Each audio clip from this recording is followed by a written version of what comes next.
আপনারা শুধুমাত্র গণভোটের বিরুদ্ধাচরণ করছেন না, মূলত বিএনপির জন্ম যেই গণভোটের মধ্য দিয়ে আপনারা তো নিজেদের জন্মকে অস্বীকার করছেন। প্রিয় ভাইয়েরা, দেশনেত্রী বেগম খালেদা জিয়া তিনি যেই সংবিধানকে ছুঁড়ে ফেলবার জন্য বারংবার তার বক্তব্যে, তার কথায়, তার দাবিতে তুলে ধরেছেন, আজকে আমরা দেখতে পাই সেই সংবিধানকে চাটতে চাটতে তার দল বিএনপি ক্ষয় করে ফেলছে।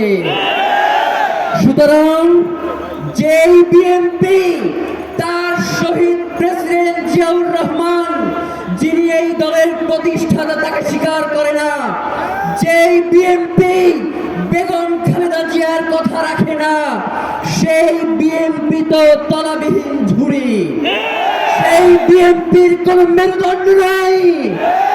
যদি সেই বিএনপি বাংলাদেশে অরাজক পরিস্থিতি তৈরি করতে চায়, তাহলে আপনাদেরকেও আমরা বলে দেই, আমরা নতুন করে এমন রাজনীতি শুরু করব, যেই রাজনীতি হবে আপনাদের দলের প্রধান জিয়াউর রহমান এবং বেগম খালেদা জিয়ার রাজনীতি।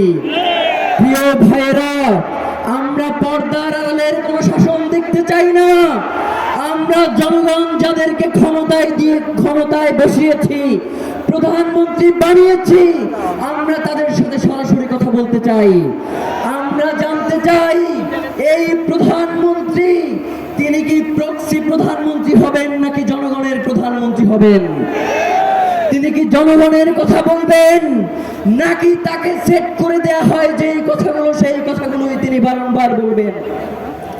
প্রিয় ভাইয়েরা, যদি এই রাষ্ট্রে গণভোটের রায় মানা না হয়, এই রাষ্ট্রে সংস্কারগুলো বাস্তবায়ন করা না হয়, এই রাষ্ট্রে জুলাইকে অস্বীকার করা হয়, তাহলে এই রাষ্ট্রে যারা ক্ষমতাসীন রয়েছেন তাদেরকে আরেকটি ৩৬শে জুলাইয়ের জন্য প্রস্তুত থাকতে হবে।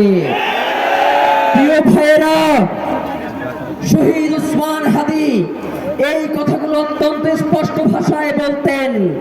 আমাদের তো মনে হয় ইলেকশনের পরে আপনারা যে এই ধরনের আচরণ করবেন, এইটা ইতিপূর্বেই আপনারা ঠিক করে রেখেছিলেন। নয়তো প্রধানমন্ত্রী বলে জনগণের পক্ষে হ্যাঁ দাও, আর তৃণমূল বিএনপি গিয়ে বলে না দাও, তার মানে এইটা পূর্ব পরিকল্পিত ঘটনা ছাড়া আর কিছুই নয়, যার কারণে শহীদ ওসমান হাদিকে বাংলাদেশ থেকে সরিয়ে দেওয়া হয়েছে। সুতরাং শহীদ ওসমান হাদির হত্যার বিচার নিশ্চিত করার মধ্য দিয়ে বাংলাদেশকে আমরা একটি ইনসাফের রাষ্ট্রে পরিণত করব ইনশাআল্লাহ। বিচার বিচার বিচার চাই, হাদি হত্যার বিচার চাই, বিচার বিচার বিচার চাই, হাদি হত্যার বিচার চাই। সবাইকে অসংখ্য ধন্যবাদ। আসসালামু আলাইকুম ওয়া রাহমাতুল্লাহ।